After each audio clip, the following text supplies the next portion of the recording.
fantasmas, brujas.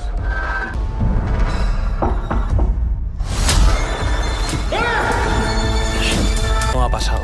No vamos a volver a hablar de ello. Vamos a jugarlo.